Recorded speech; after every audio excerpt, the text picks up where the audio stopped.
Carla Gach, and we're continuing with our podcasts that are aimed to highlight a work of people who have done a lot in the sphere of children's rights.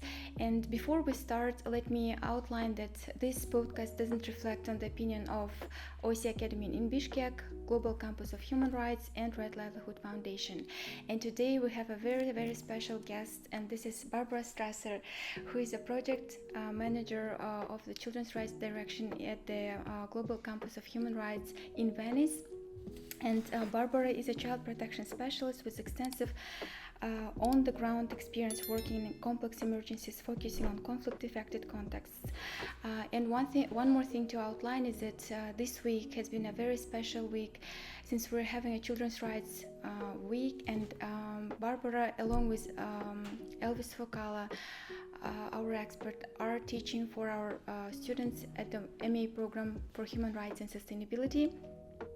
And we're having this interview in the frame of this of the Children's Rights Week that we're having this week.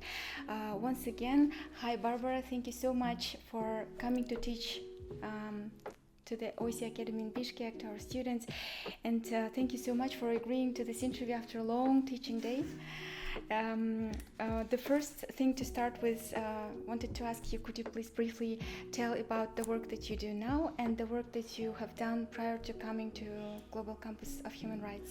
Thank you so much. Very gladly, Kaligash. Also, just to say, it's really a pleasure to be here and seeing how engaged the students are, how interested they are. So it's a pleasure being here. Thank you.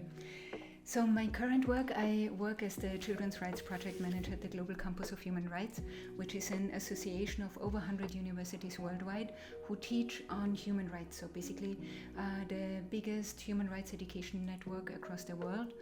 And our children's rights work is being done in coordination, in partnership with Right Livelihood. And this really allows us to touch on a wide range of very interesting topics like children's rights and how they relate to artificial intelligence, children's rights and climate justice, children's rights when it comes to access to justice, or children deprived of liberty. What is the situation? How can they be better protected?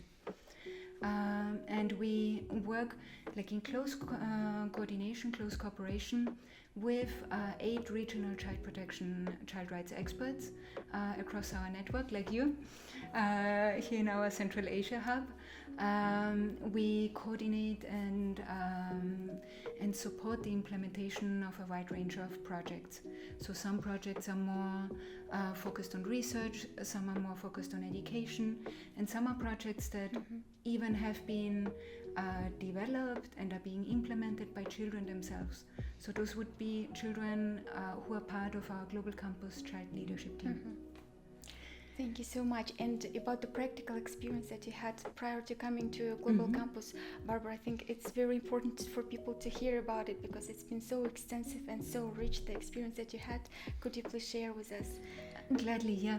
So previously I worked in protection and child protection in the humanitarian field, so working with people affected by armed conflict mainly in different contexts. So working in the Middle East, in northern Iraq, in Lebanon, in Egypt, then also in Colombia, which is a very different context, with, for example, the ICRC, the International Committee of the Red Cross, or with the IRC, the International Rescue Committee.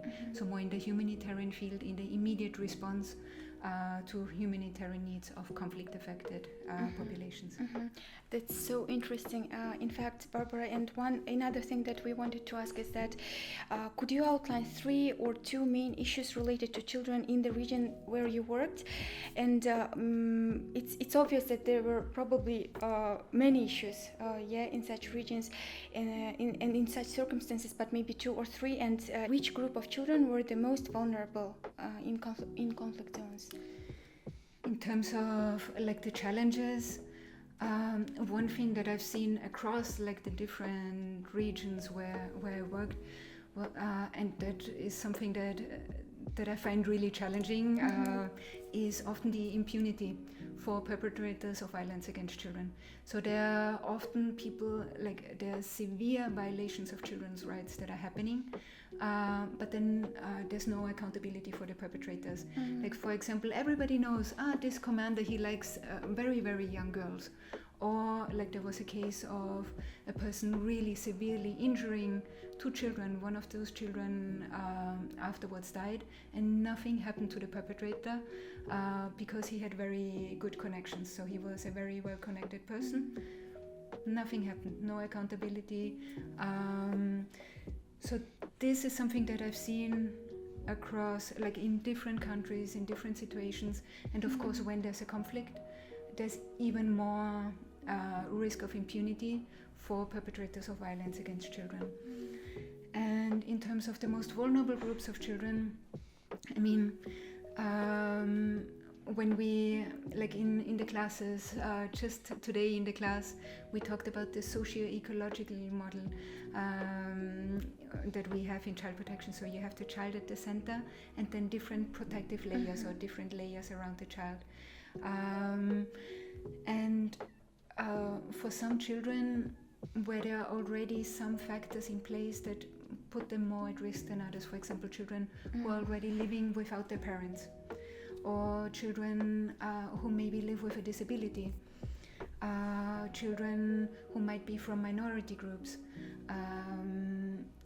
children who might already be, for example, street-connected children engaged in child labor. So children that already have a more difficult starting point, then if a conflict happens, the risk on them is even higher. So there are many things that are on the background that need to be taken into account. Yeah. That's very interesting. And Barbara, what was the most challenging thing for you while you were working in these conflict zones? Maybe several. You can name several. Sometimes you're really overwhelmed by the scale of the problems, and this can be both on an individual level and on a wider, more community level. For example, on an individual level, as a caseworker, like working with a young child, like 14, 15 years old, who might be a victim, a survivor of trafficking, human trafficking, has experienced torture, is now living in conditions where they're not safe. They don't know what's going to happen to them in the future. Maybe they don't have access to education. They don't have financial means. They might not have a stable place to stay yet. So when you talk for the first time as a caseworker with this child, sometimes you're overwhelmed by, okay, there are problems everywhere. How do we handle this? And then on a wider scale is, like, for example, when we were preparing to respond to the liberation of Mosul, I was at the time working in northern Iraq. And as you might know, in 2017, there was a campaign to liberate Mosul from ISIS control. Mosul at the time had been for almost 3 years under the control of ISIS, and we knew that there was going to be mass displacement. There were lots of problems in terms of destruction of infrastructure. It was very difficult to get any kind of assistance to people because there were, for example, mines everywhere. And then, like, all the problems that come with mass displacement, for example, children getting separated from their parents. So dealing with the scale of problems can sometimes be overwhelming, and then I think you really need to learn to kind of look at the problem and break it down into different parts.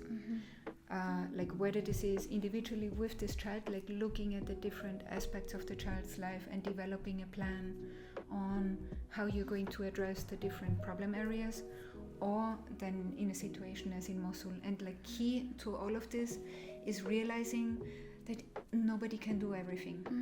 So you really need to coordinate with other actors so that whether the child or the whole community can get the best response possible and can be as well protected as possible. If you go in there thinking that you're going to be the saving angel, you and you alone, this is not going to work, and the child is not going to be supported in the way they need to be supported.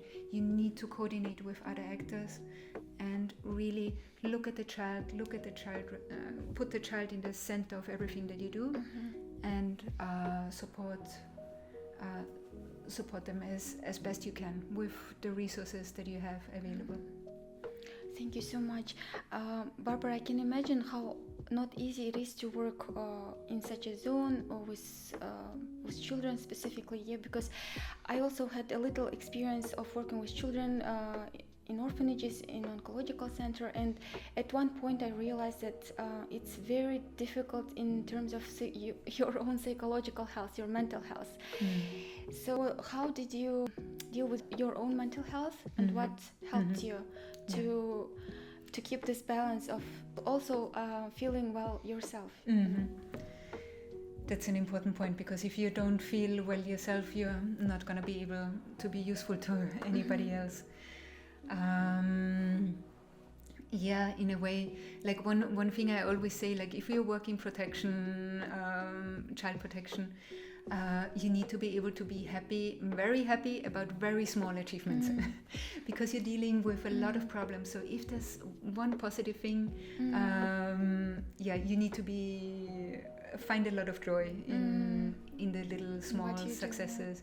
For example, if against all odds the child is now able to go to school and they're really happy with their classes and they're starting to speak to you in English or something like this, like those are, I mean, it is actually quite a big achievement when you see how difficult it is for the child in this situation, but yet this needs to give you energy for the rest of the work.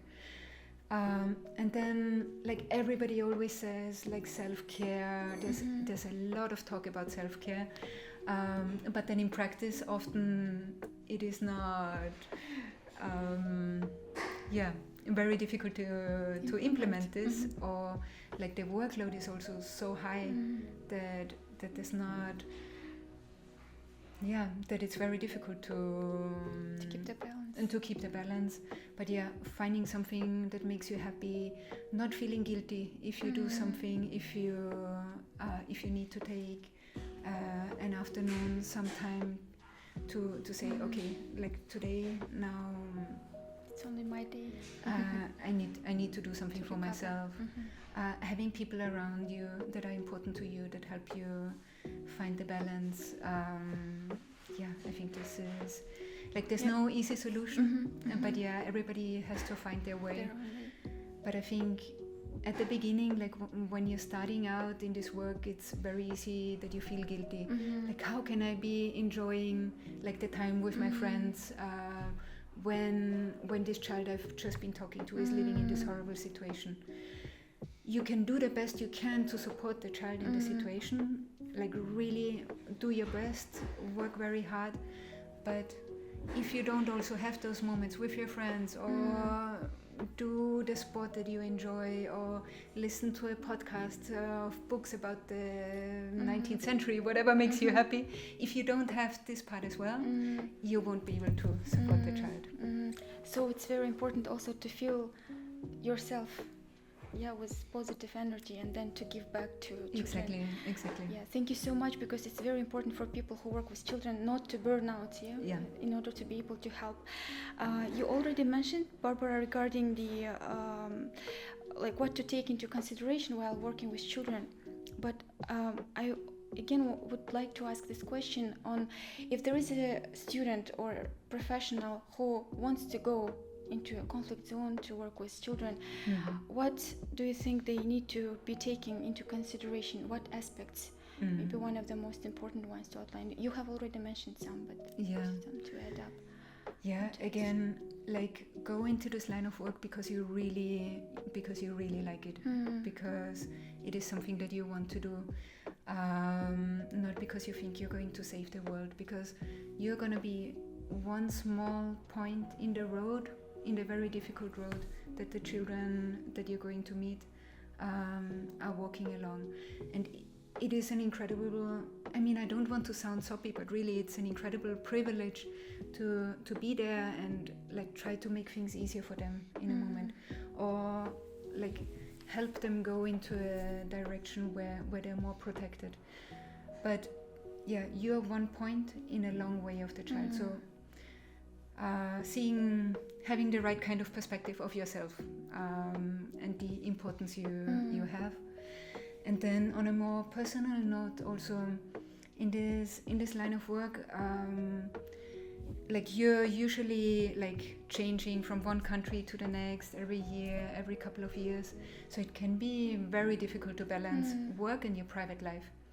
And then never is a good moment, never a good moment to get married, never a good moment to have a child, never a good moment even to take a vacation, because always something is happening, and now this new project is starting, or no, we need to submit this proposal. There's always something going on, and if you wait for a good moment, it's never gonna happen. So It's true. when you want something in terms of your private life, make it a priority, just do it. Like one thing you learn very quickly, especially working in the ICSC, because you're being rotated so much, everybody's replaceable. And you do your best while you're in your post, but the world is not going to come to an end because then another person comes. So take the time you need, so that you also make sure that you have in your private life the things that you want. And if a point in time comes where you say, this is not working for me anymore, there's something different I want to stay for longer in one place, stop at the right time and take the decisions that are right for you. Thank you so much, Barbara. I think your advices will be very useful for those who want to or thinking to choose this path. Another thing, Barbara, today during the class you were talking with students about the best interest of a child, and I really want to ask you this question. Maybe some of the parents are watching us, and sometimes parents have this dilemma of wanting to give the best to the child, but at the same time being able to protect him or her. And well, how do we find this balance, and is there a way to find it? It is definitely difficult finding the balance. It's a constant process, no? One thing we were talking about today is that sometimes people think best interest means doing anything that the child wants. That's not it. It's just that you give due weight to the opinion, that you talk with the child, find out what they want, and that this is a factor in your decision making, so that you balance the different aspects. So the child wants this. Is this safe? Is this good for the child? And then whatever decision you take, it's you discuss it with your child. Like, for example, they want to do a certain thing, but after thinking about it, talking with the child, and looking at the different other factors, you're like, okay, this could harm my child. That then you talk to them, look, we're not doing this, and here are the reasons. So this really, it shows your child also that you take them seriously, that you listen to them, that their opinion is important to you, but you explain what are your reasons for taking the decision, not just that you're taking. prohibiting. Exactly. I think respect is really the most important thing. And sometimes people think children, they don't know, they're just children, but they can have an opinion on the things that matter to them. So mutual respect, of course. This means also the child respects the parent as well. This needs to go both ways. But I think having respect for each other, talking in an age-appropriate way, and giving the opinion of the child the weight depending on their age and maturity, is a really important thing that I would recommend for all parents. For all parents, right? Thank you so much, Barbara. And also one more thing probably that you have mentioned today is to put yourself into the shoes of your child, right? When we had this small exercise today with students, Barbara has organized, when students were putting themselves in the shoes of different children, and I put myself into the shoes of my daughter, and suddenly understood why sometimes she's reacting in certain way. It really helps. Actually, it's a great exercise. Now, one thing that we ask for from all of our interviewees, Barbara, is to share with us your dream about children or about children's rights in general. Many dreams regarding children's rights, hopes, aspirations. I think one thing goes back, and that's something that I mentioned in the beginning, that there's going to be more accountability, that we fight against this impunity that exists often when it comes to violations of children's rights. This can be many different ways. So this can be like through strategic litigation for children's rights. It can be in our daily lives, how we respond to different situations that we see. But yeah, that there's more accountability, and that wider, stronger respect for children's rights, that children are being taken seriously. And yeah, I mean, we're seeing now like children taking such an active role in so many aspects, often publicly as well, like when we look at the debate on climate justice, or when we look at girls' education, like there are often children who are really leading the efforts. So yeah, I think if we can really give real open space for children to have a say, work together with us, this is something that I would like to see, like much more widely, and I think this would be beneficial to all of us going forward. Thank you so much for sharing, Barbara, your dream, and hope indeed it comes true one day. Once again, thank you so much. We wish you success in what you do in terms of children's rights, in terms of children in general, and we wish you that all of the projects that are done by all other 8 regions here will be very fruitful and will bring really positive results that will benefit the whole world. Thank you so much. Thank you for watching us, and we really hope that our interviews are being very inspiring for you, for your future endeavors. Thank you so much.